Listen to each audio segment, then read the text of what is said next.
Assalamualaikum warahmatullahi wabarakatuh. Kembali lagi kita akan melanjutkan materi yang minggu lalu. Lanjutan minggu lalu tentang komunikasi data. Ya, sekarang kita masuk ke yang D ya, elemen komunikasi data.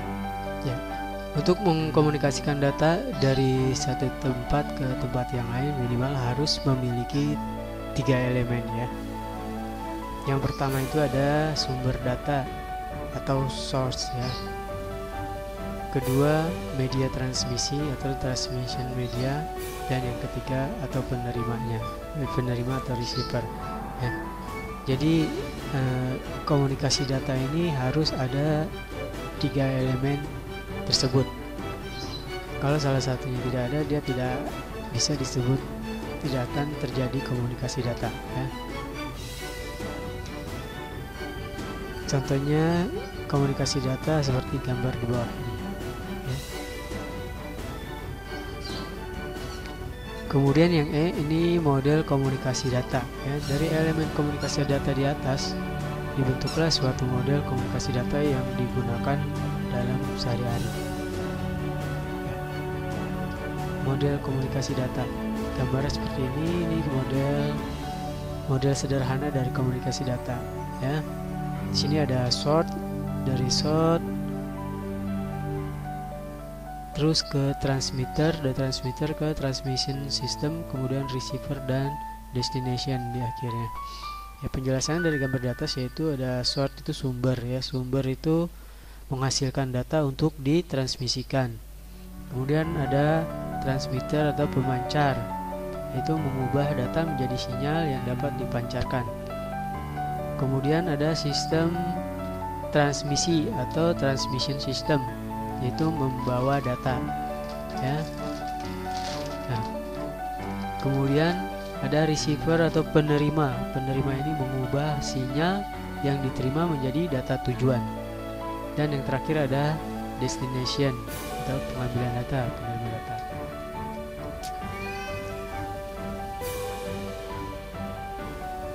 Kita lanjut ke transmisi data ya. Transmisi data ini adalah proses pengiriman data dari satu sumber ke penerima data ya. Ada beberapa hal yang harus diperhatikan dalam proses pengiriman data ya. Jadi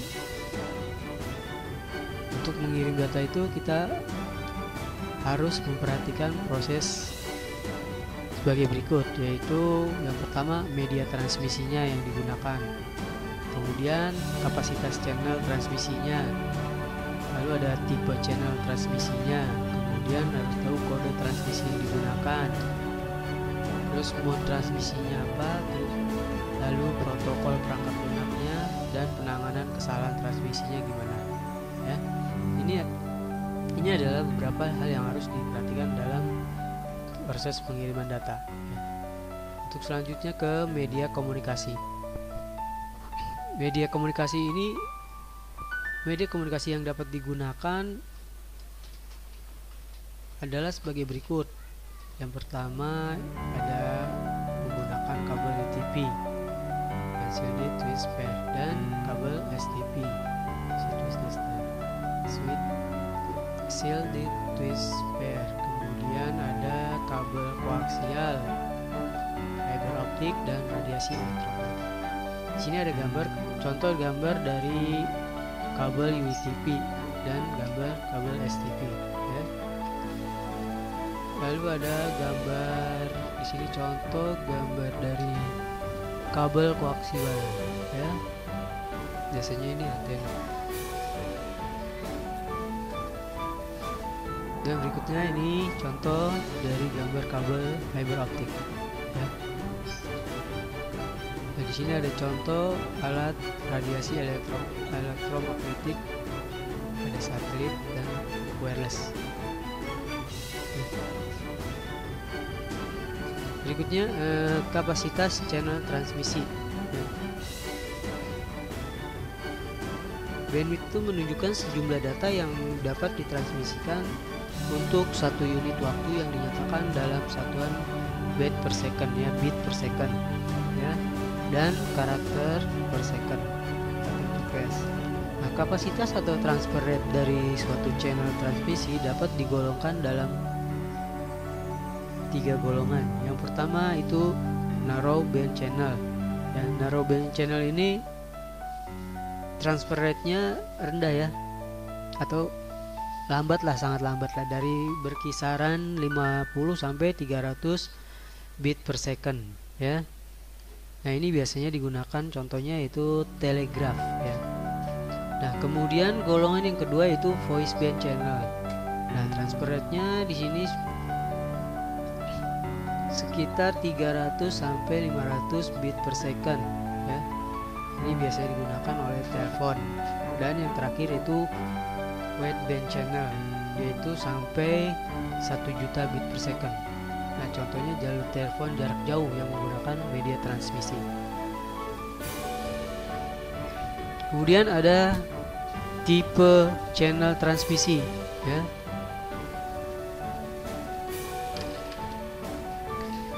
Tipe channel. Nah, di sini setiap sistem transmisi pasti mempunyai tipe transmisi tersendiri ya. Nah, tipe transmisi ini dibedakan menjadi 3. Yang pertama yaitu tipe transmisi satu arah atau simplex. Contohnya dilihat pada gambar ya. Jadi transmisi ini hanya dapat dilakukan satu arah ya. Jadi dia itu transmisinya satu arah aja. Biasanya digunakan oleh siaran radio dan TV. Kemudian berikutnya itu ada tipe transmisi dua arah bergantian up duplex ya. Gambarnya terlampir, kalian bisa lihat. Jadi transmisi ini dapat dilakukan dua arah, tetapi dalam per transmissionnya dilakukan secara bergantian ya. Jadi dia ganti-gantian ya transmisinya, walaupun dua arah. Biasanya ini contohnya dipakai pada handy talkie atau walkie talkie ya. Jadi nggak bisa ngomong dua-duanya, yang dari sana HP yang pertama ngomong, yang kedua ngomong tuh nggak bisa. Jadi dia ganti-gantian. Kemudian golongan yang ketiga itu tipe transmisi dua arah bersamaan atau full duplex. Jadi ini transmisinya dua arah, dia bisa bersamaan. Transmisinya dapat dilakukan dua arah dan per transmisinya data dilakukan secara bersamaan antara kedua belah pihak. Biasanya contohnya ini telepon ya. Lanjut ke kode yang mewakili transmisi. Jadi untuk melakukan komunikasi atau transmisi data, suatu informasi itu diubah menjadi kode-kode yang menjadi standarisasi untuk pertukaran data ya.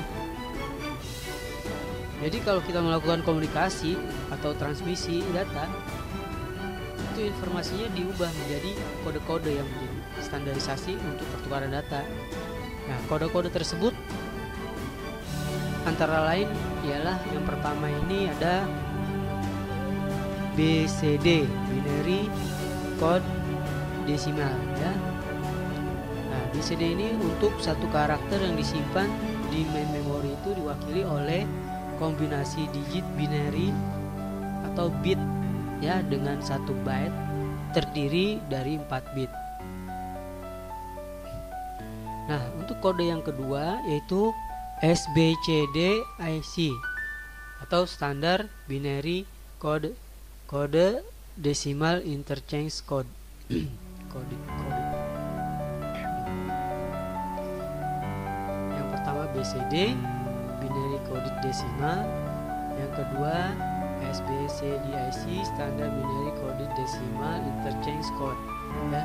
Kalau yang kedua ini 1 byte-nya terdiri dari 6 bit.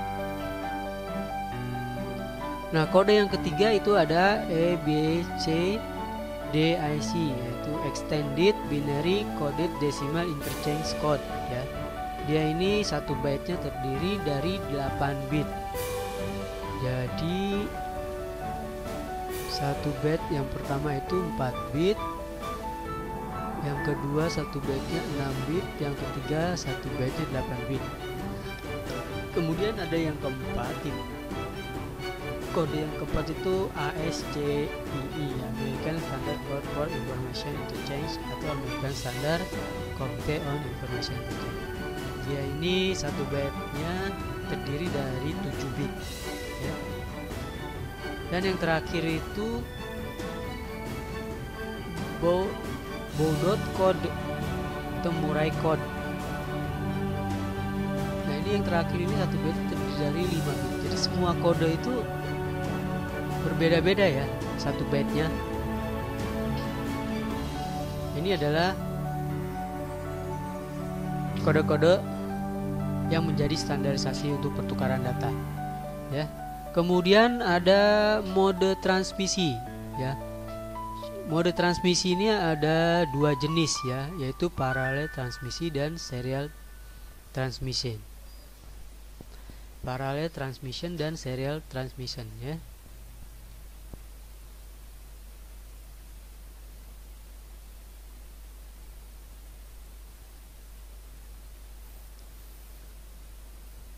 Baik, Bapak rasa cukup sampai di sini. Seperti biasa, kalian ada tugas untuk kalian, yaitu merangkum materi tersebut di atas, di kertas atau di buku ya.